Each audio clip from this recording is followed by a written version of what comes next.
ನೀವೀಗ ಕೇಳುತ್ತಿದ್ದೀರಾ ಮಾಹಿತಿ ಖಜಾನೆಯ ಕಾರ್ಯಕ್ರಮಗಳನ್ನು. ಮಾಹಿತಿ ಖಜಾನೆ ಯೂಟ್ಯೂಬ್ ವಾಹಿನಿಗೆ ನನ್ನೆಲ್ಲ ಸನ್ಮಿತ್ರರಿಗೂ ಆತ್ಮೀಯವಾದ ಸ್ವಾಗತ. ಇಂದು ನಾವು ಮತ್ತೊಂದು ಉಪಯುಕ್ತ ಮಾಹಿತಿಯೊಂದಿಗೆ ಬಂದಿದ್ದೇವೆ. ಈ ವಿಡಿಯೋ ನಿಮಗೇನಾದರೂ ಇಷ್ಟವಾದಲ್ಲಿ ಲೈಕ್, ಶೇರ್, ಕಾಮೆಂಟ್ ಮಾಡಿ ಹಾಗೂ ಇನ್ನು ಹೆಚ್ಚು ಉಪಯುಕ್ತ ಮಾಹಿತಿಯನ್ನು ನಮ್ಮ ಯೂಟ್ಯೂಬ್ ವಾಹಿನಿಯಿಂದ ಏನಾದರೂ ನಿರೀಕ್ಷಿಸುತ್ತಿದ್ದೀರಾ?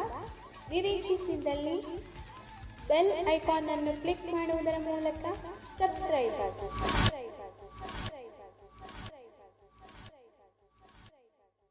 ನುಡಿ ಬೆಳಗು. ಇವತ್ತು ಶಿವರಾತ್ರಿ. ಶಿವನ ಬಗ್ಗೆ ಒಂದಿಷ್ಟು ಮಾತಾಡೋಣ.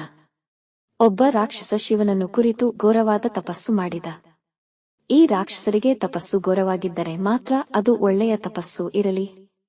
ಆ ರಾಕ್ಷಸನ ಆ ಘೋರ ತಪಸ್ಸನ್ನು ಮೆಚ್ಚಿ ಶಿವ ಪ್ರತ್ಯಕ್ಷನಾಗಿ, ಭಕ್ತ, ನಿನಗೇನು ವರ ಬೇಕು ಕೇಳು, ಕೊಡುತ್ತೇನೆ ಅಂದ. ಘೋರ ತಪಸ್ಸು ಮಾಡಿದವನು ಘೋರವಾದ ವರವನ್ನೇ ಕೇಳಬೇಕಲ್ಲವೇ? ಕೇಳಿದ. ನಾನು ಯಾರ ತಲೆಯ ಮೇಲೆ ಕೈ ಇಡುತ್ತೇನೋ ಅವರು ಅಲ್ಲೇ ಭಸ್ಮವಾಗಬೇಕು. ಹಿಂದು ಮುಂದು ಯೋಚಿಸಲಿಲ್ಲ ಶಿವ. ತಟ್ಟಂತ ವರ ಕೊಟ್ಟೇ ಬಿಟ್ಟ. ಹಾಗಾದರೆ ವರಪರೀಕ್ಷೆ ಆಗಲೇಬೇಕಲ್ಲವೇ?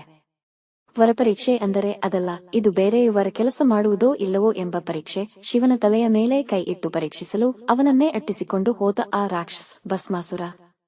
ಮುಂದಿನ ಕತೆ ನಿಮಗೂ ಗೊತ್ತು. ವಿಷ್ಣು ಮೋಹಿನಿಯಾಗಿ ಬಂದಳು. ರಾಕ್ಷಸ ಅವಳ ಮೋಹಕ್ಕೆ ಬಿದ್ದ. ಅವರಿಬ್ಬರೂ ಆನಂದವಾಗಿ ನರ್ತಿಸುವಾಗ ಭಸ್ಮಾಸುರ ಮೈ ಮರೆತ. ತನ್ನ ತಲೆಯ ಮೇಲೆ ತನ್ನ ಹಸ್ತವನ್ನಿಟ್ಟುಕೊಂಡು ಭಸ್ಮವಾಗಿ ಹೋದ. ಹೀಗೆ ಹಿಂದು ಮುಂದು ಯೋಚಿಸದೆ ವರ ಕೊಟ್ಟು ಬಿಡುವುದರಲ್ಲಿ ಶಿವ ಅಗ್ರಗಣ್ಯ. ಆದ್ದರಿಂದಲೇ ಶಿವನನ್ನು ಬೋಳೆ ಶಂಕರ ಅಂತ ಕರೆಯುತ್ತಾರೆ ಭಕ್ತರು. ಉತ್ತರ ಭಾರತದಲ್ಲಿ ಬೋಲೆನಾಥ್ ಅನ್ನುತ್ತಾರೆ. ಈ ಬೋಳೆ ಅಥವಾ ಬೋಲೆ ಅಂದರೇನು ಗೊತ್ತೇ? ನಮ್ಮಲ್ಲಿ ಬೋಳೆ ಸ್ವಭಾವ ಅನ್ನುತ್ತೀವಲ್ಲ, ಅಂದರೆ ಮುಗ್ಧ, ಹಿಂದು ಮುಂದು ತಿಳಿಯದವನು, ಯಾರದೋ ಮಾತಿಗೆ ಸುಲಭವಾಗಿ ಮರುಳಾಗುವವನು, ಅಷ್ಟೇನೂ ಬುದ್ಧಿವಂತನಲ್ಲದವನು, ಮರೆವಿನ ಸ್ವಭಾವದವನು ಇತ್ಯಾದಿ. ಅರೆರೆ, ನಾವು ಪೂಜಿಸುವ ಶಿವನನ್ನು ಹೀಗೆಲ್ಲ ಕರೆಯುವುದು ತಪ್ಪಲ್ಲವೇ? ಅಂದರೆ ಅಲ್ಲ, ಇವೆಲ್ಲವೂ ಸದ್ಗುಣಗಳೇ.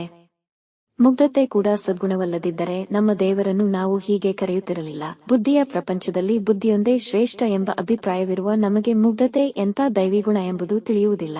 ಮಕ್ಕಳು ದೇವರಂತೆ ಎಂದು ಭಾವಿಸುವುದು ಕೂಡ ಈ ಮುಗ್ಧತೆ ಎಂಬ ದೈವಿಗುಣಕ್ಕಾಗಿಯೇ.